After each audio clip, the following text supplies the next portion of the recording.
Welcome back. In this lecture, we'll be talking about finding the zeros of polynomial functions. And so this is actually going to connect together what we saw in both 5.4 and in 5.3. Remember, in 5.3 we talked about graphing polynomials, and there I had given us polynomials that were already factored, which made the finding of those zeros easier. Also remember in 5.4 we talked about using division, synthetic division, to tell whether something might or might not be a factor of a given polynomial. And so we're going to be taking those two things together with a few more little ideas so that we'll be able to work on any polynomial and hopefully be able to come up with factors for it. So just again a refresher here that if we've got some function f of x and we've divided it by some other polynomial f of x, or g of x rather, and we've come up with a quotient and a remainder, then that means that we could write our function as our quotient times our divisor plus whatever our remainder is. And remember that if our remainder was 0, then our polynomial that we started with, f of x, would just be our quotient multiplied by whatever it was that we divided by. So really, when it comes down to finding all the factors for a given polynomial, part of the question is, if I were to divide this polynomial by this potential factor, do I get a remainder of 0 or not? If you get a remainder of 0, then yes, you've got a factor, and if the remainder is not 0, then it's not a factor. Now, of course, you could use division, synthetic division or long division, to see if something's a factor or not. And that is the idea of the following theorem here that gives us an even shorter shortcut to finding that remainder, which is if you're looking at taking a polynomial and dividing it by x minus c, whatever that c is, then whatever your remainder is will be exactly the same thing as if you just evaluated that function at c instead. So actually you have two different ways to tell if x minus c is a factor. You can check to see by division, when you divide it out, do you get a remainder of 0? Or you can check to see, is f of c equal to 0? That's kind of the nice little conclusion here, is that just by evaluating a function, you are finding the remainder when you divide by x minus whatever that value is. So for this example here, we've got a polynomial, and we want to know what's the remainder when you divide that polynomial by x minus 1. So if we wanted to find that remainder by division, I'll do synthetic division. 1x to the 4, we have no x cubes, we have minus 3x squareds, we have minus 2x, and we've got plus 1. Remember that we put in a 0 for any power of x that's absent. So here, if we're looking at our polynomial, we've got constants, x's, x squares, and x to the 4s, no x cubes, which is why I've put a 0 in for the x cubed term. And we're dividing by x minus 1, so I'll use the opposite sign. I'll use positive 1.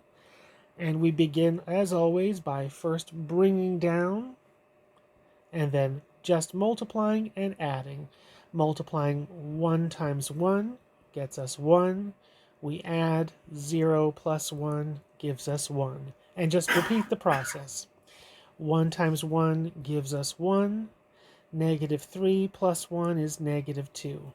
We multiply 1 times negative 2 is negative 2. We add negative 2 and negative 2 is negative 4. We multiply 1 times negative 4 is negative 4. We add 1 plus negative 4, that's negative 3. And that last number there, that of course should be our remainder. Our remainder should be negative 3. And of course, if we wanted to say what our quotient is, remember that this is the constant term, x squared, x cubed. So our quotient for this polynomial would start off with 1x cubed plus 1x squared minus 2x minus 4. Okay, so we found our remainder. The remainder is -3, and we're just going to see that f of 1 should give us the same value. So let's see that. If we were to look at f of 1, that would be 1 to the power of 4 minus 3 times 1 squared minus 2 times 1 plus 1, and that is indeed -3. So you have two ways to check to see if you've got a hypothetical factor or not. You could use division to check to see is the remainder 0 or not, or you could just evaluate the function to see is it 0 or not. Checking f of 1, whether it's 0 or not, is the same thing as checking to see whether x minus 1 divides in with a remainder of 0 or not.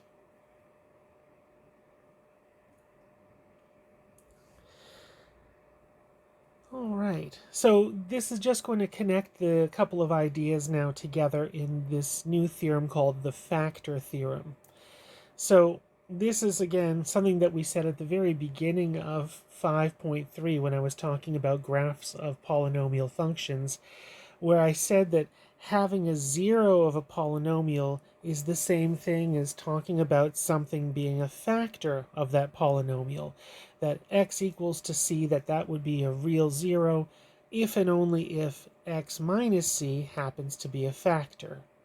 And if you wanted to connect that now with the previous theorem, x minus c being a factor is the same thing as saying that when you divide by x minus c, the remainder is 0.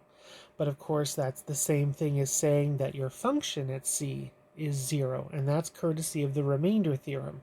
The remainder of 0 is the same thing as the function having a y value of 0 at whatever that x value for the root is.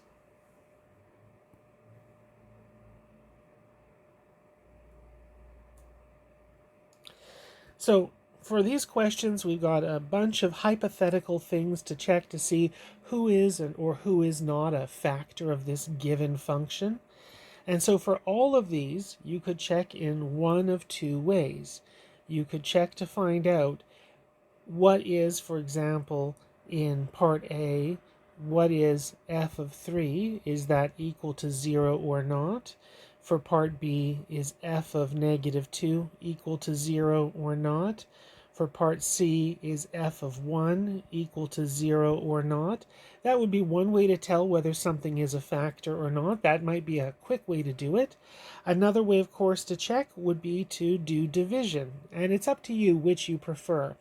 I think the division way is actually the superior way, because if you just evaluated and found out whether or not something was had a remainder of 0, you would still need to find out how many times it goes in. You would still need to know what that quotient is if you wanted to factor. So I feel like since you're going to be dividing anyway, might as well divide now. So I'll start with the first one. I'm going to check to see if x minus 3 is a factor, and I can do that by taking my polynomial 1x cubed minus 2x squared minus 1x plus 2 and checking to see when I divide by x minus 3, do I get a remainder of 0 or not? And since I'm using x minus 3, then I will have positive 3 be the value that I use.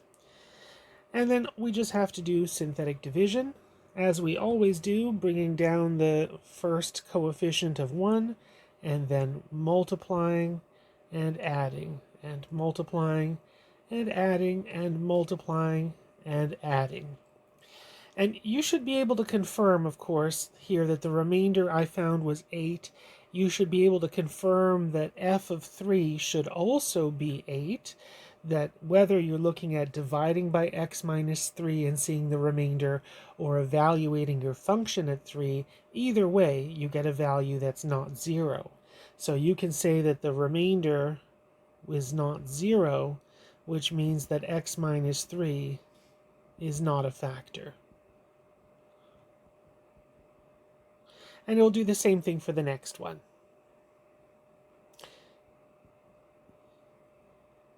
So I'm going to look at dividing by x plus 2. So for my synthetic division, I'll use -2. I'll bring down, I multiply, and I add. I multiply, and I add, and I multiply, and I add. And again, we come up with a remainder that's not 0. So that means that x plus 2 is not a factor.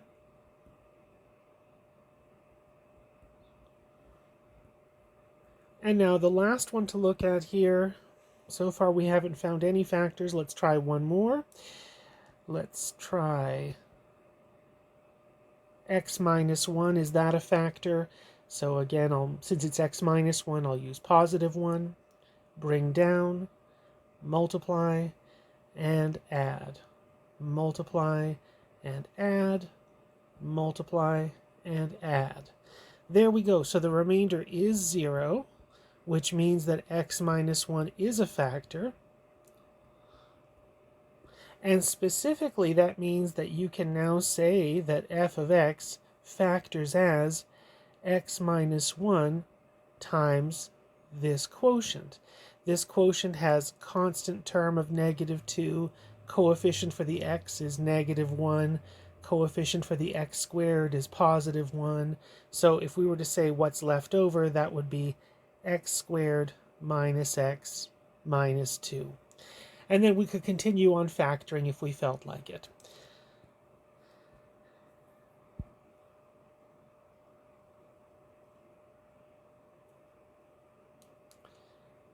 All right, another example here, we've got f of x being 2x cubed minus 5x squared minus 6x plus 9.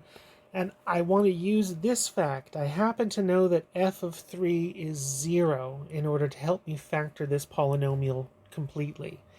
And so the fact is that if f of 3 is 0, then f of x divided by x minus 3 has a remainder of 0.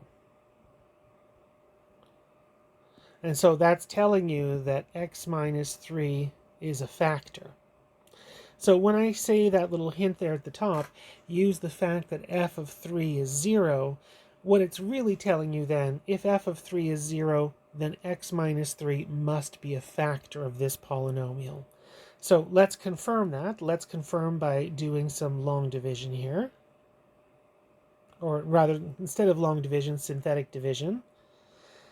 We're dividing by x minus 3, so I'll use +3. We'll bring down, we'll multiply, add, multiply, add, multiply, add.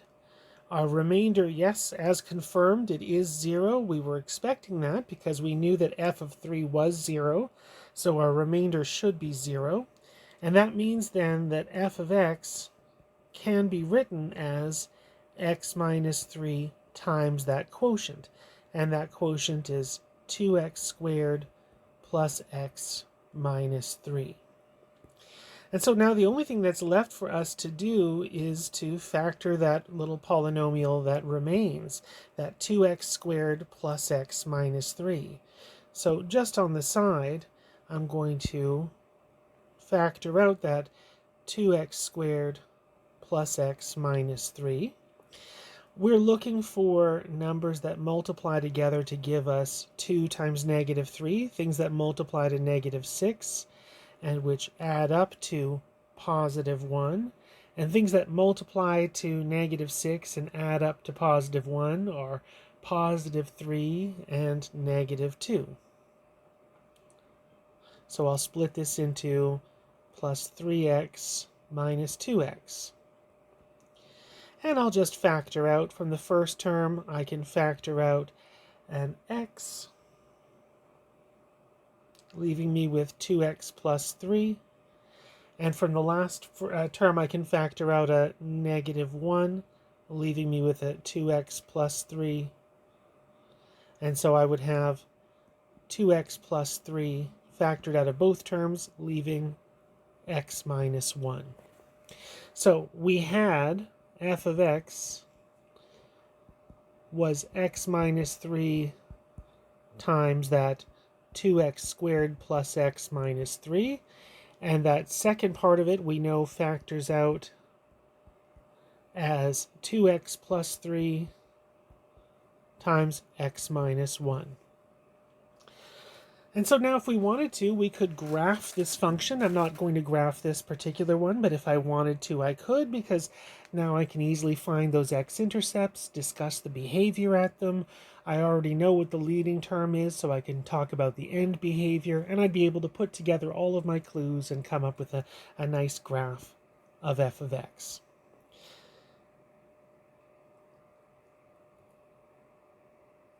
So the next part is, if you're looking back at the question that we did just a second ago, you might say, well, this was nice that you used this fact that f of 3 was 0, but how would you know that f of 3 was 0 without somebody having told you? How would you know where to start or what to guess as possible factors? Because remember, normally what you would have would just be some polynomial and you'd like to factor it. And you won't already have any ideas as to what some factors are. We won't already be told in advance, please factor this polynomial using the fact that here it has all these factors. You won't know what the factors are. You'll need to find the factors.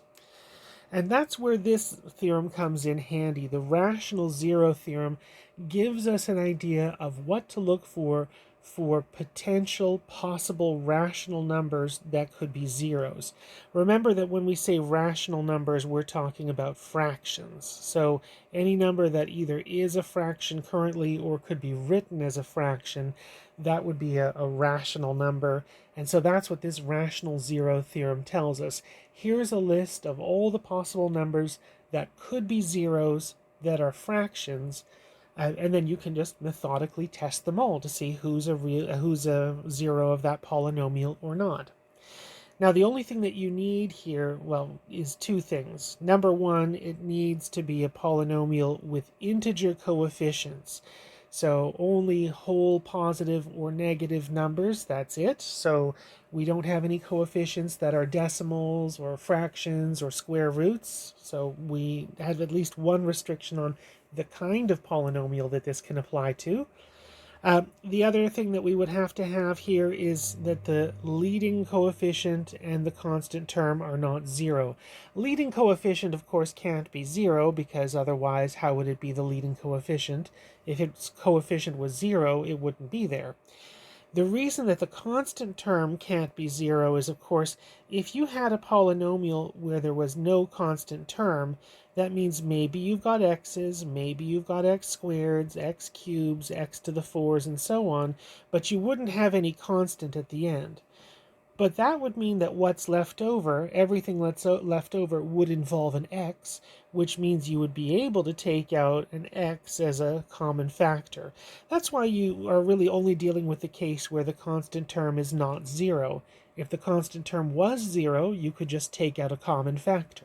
So here we're pretending that we've already taken out any obvious common factors, and now what we're left with is some polynomial. It's got a leading term, it has a constant term, and now what is it that we can look at for possible rational zeros? Well, any number that's a factor of the constant term divided by any number that's a factor of that leading coefficient. So let's take a look at an example here.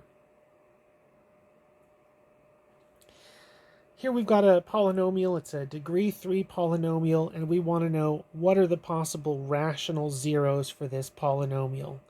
And so if we're looking at the leading coefficient and the constant term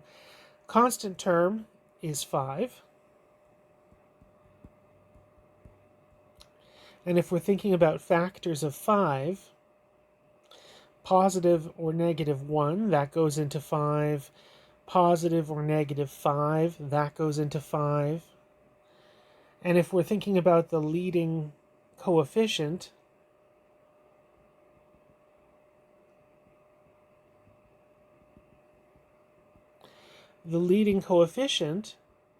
is positive 9. And if we're thinking about what is factors of 9, or what are factors of 9, well, positive or negative 1, that goes into 9. Positive and negative 3 goes into 9. positive and negative 9 goes into 9, and that's it. So now, our rational zero theorem says that once you found the factors of the constant term and once you found the factors of the leading coefficient, then any rational zero that you might have will be made out of factor of the constant term over factor of the leading coefficient. So that means that for our possible rational zeros,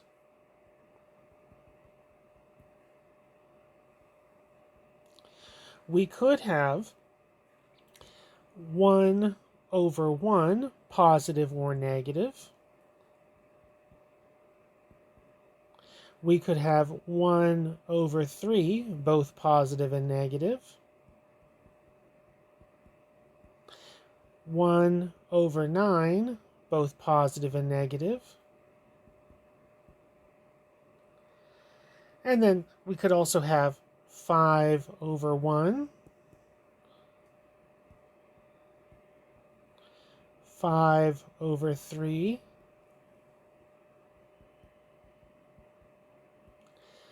or 5 over 9. So really, if we're looking at our possible rational zeros here, then the possible rational zeros for our polynomial plus or minus 1, plus or minus 5, plus or minus a third, plus or minus 5/3, plus or minus a ninth, plus or minus 5/9, and that's it. There's only those 12 possible options. So that means that I know that 2 could not be a 0, neither could 7, neither could 12, which means I don't need to bother checking to see whether x minus 2 is a factor or x minus 7 is a factor, because I know automatically they can't be. If any numbers happen to be factors, if any numbers happen to be zeros that are rational numbers, they would have to be one or more of these numbers, and that's it. Those are the only possibilities that are available to us. So this is our idea then. If we've got a polynomial with integer coefficients, then the idea will be, first, we'll use that rational zero theorem. We'll make a list of possible rational zeros, and then either using the remainder theorem or long division or synthetic division, however you feel like doing. I'll probably use synthetic division. I'm going to test them until we find one of them that happens to go in where the remainder is 0. And once I've done that, then I can go right ahead and find that quotient. Once I've got that quotient, I can say that my function is whatever that factor is times the quotient that I found. And by factoring this out, my quotient will have a smaller degree than my original polynomial. It'll reduce the degree by 1. And I'll just have to then repeat the process. Nice thing is, of course, whatever the original list of rational zeros are, then I can just continue testing the rational zeros from that list. You have to be a rational zero of the original polynomial, so those ones that we found on the list would be the only numbers that we have to test. So for example, if we were thinking about factoring out f of x that we have here, I only need to test these 12 possibilities.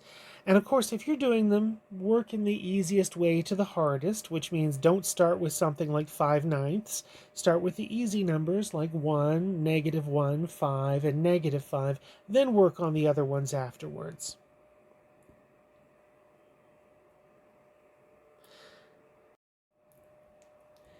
Okay, so let's work on this polynomial f of x. We need to factor it completely. And just if we're reminding ourselves of all of those possible rational zeros that we had, there was positive or -1, positive or -5, positive or -1/3, 5/3, 1/9, and 5/9. And there we go. Those are all the possibilities. There's only 12 possible things for us to check here. And I put them in order from easiest to check to most difficult. I'm going to save the not nice fractions like 5/9 and 1/9 until later on. First, I'll check to see whether 1 or -1 or 5 or -5, whether those are factors. So the first question that I have is 1 a 0? Or in other words, is x minus 1 a factor? And you can check either way. You can either look to find out what is f of 1. Is that 0, yes or no? Or you can use division, synthetic or long division, to find out what's the remainder when you divide by x minus 1. I'm going to do the division side of things because I think it's nice to do practice. I always find for students that the synthetic division is easy to learn, but it's also very easy to forget. And so if we're not doing it constantly, it's very easy to forget what exactly the steps are for synthetic division. So I'm checking to see whether 1 is a 0, and so I will bring down, then multiply, then add, then multiply, then add, then multiply, and then add. And so you know that your remainder then is -32, which is not 0. The remainder is not 0, which means that x minus 1 is not a factor. Okay, we'll ask the same thing of the next one. How about is -1 a 0? In other words, is x plus 1 a factor? And so I'll do the same thing, just now seeing with synthetic division what happens with -1. Bringing down, multiplying, adding, multiplying, adding,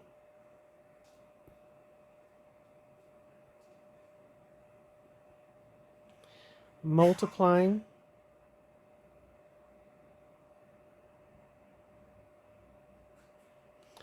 adding, and we have again that our remainder is not 0. And so you can conclude that x plus 1 is not a factor. So we can cross off +1 and -1. That's not on our list anymore. We've confirmed that neither of those are zeros of this polynomial. So now we move on to the next one up. We'll move on to 5, and then we'll see about -5 after that, and then continue through our list until we find a 0 or confirm that none of these are zeros. So now let's check 5.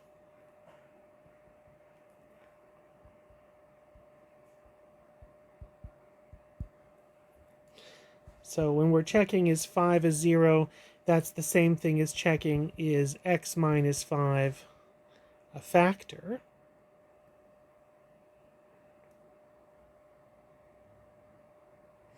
And so that's where we'll need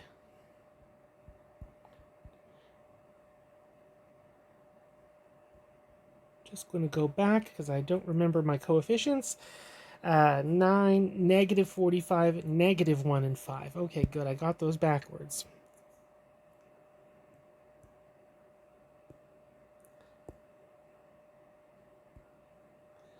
There we go. It's always good to start with the right numbers. There we go. And so now let's do our division. Bringing down, multiplying 9 times 5, adding, multiplying 5 times 0, adding, multiplying 5 times -1, adding, that's 0. So there we go. We've got our remainder is 0, which means that x minus 5 is a factor. And also we know what the quotient is. The quotient is constant term is -1, there are no x's, there is 9x squared. So our quotient, 9x squared plus 0x minus 1, or same thing as 9x squared minus 1. And what we do know then is f of x, since x minus 5 is a factor, then f of x can be written as x minus 5 times that quotient that we found, 9x squared minus 1. And then the only thing left for us to do is just factor that quotient. And 9x squared minus 1 factors relatively nicely. It's a nice difference of squares. 9x squared is 3x that's been squared, and 1 is 1 that's been squared. So it factors as 3x minus 1 and 3x plus 1. And there we go, we factored this as far as we can. And one thing to notice here is that the zeros that we have for this polynomial are 5, 1/3, and -1/3. And if we're taking a look, those are all polynomials that were predicted by our rational zero theorem. Notice that for our polynomial that we've got here, that 1/3 and -1/3 were both on the list of things that were predicted, as was 5. That's the nice thing about the rational zero theorem. Any rational numbers that are zeros will be on that list. And also that means that any rational numbers that are not on the list are guaranteed to not be zeros. This, of course, is not a perfect world. There's always things that are less than nice, and the less than nice thing here is the rational zero theorem won't always work out for you. And that's because the rational zero theorem has the key phrase in there, rational zero. It only is going to tell you where the rational zeros are for your function f of x. It won't tell you of any irrational zeros. So for example, this polynomial f of x being x squared minus 2, you can use the rational zero theorem and it will tell you to check out plus or minus 1, plus or minus 2, and if you check those all out, none of those happen to be zeros of this polynomial. In fact, the only numbers which are zeros are positive root of 2 and negative root of 2, and neither of those are rational numbers. That's why the rational zero theorem didn't find them. The rational zero theorem only tells you about rational zeros, not irrational ones. The other problem with the rational zero theorem is that it told you at the beginning that suppose that f of x is a polynomial where the coefficients are integers.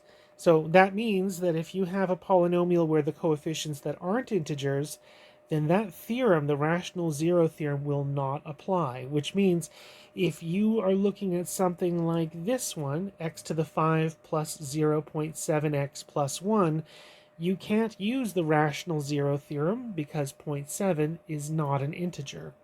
If you're looking at g of x that I have here, root of 2 is a coefficient. That's not an integer, so that means the rational zero theorem does not apply.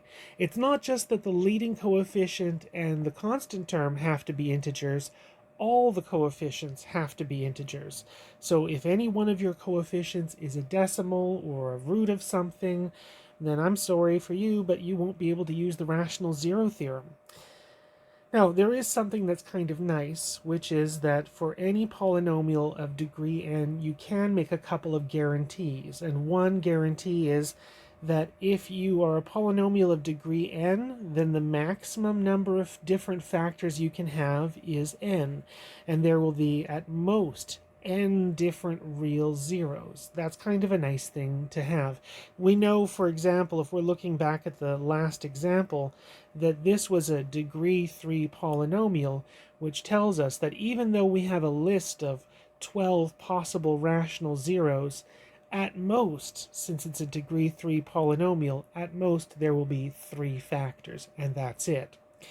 The other nice little thing that we have is that for any polynomial, you can either factor it into linear factors or quadratic factors, where the quadratic factors can't be factored any further. In other words, they're called irreducible quadratic factors.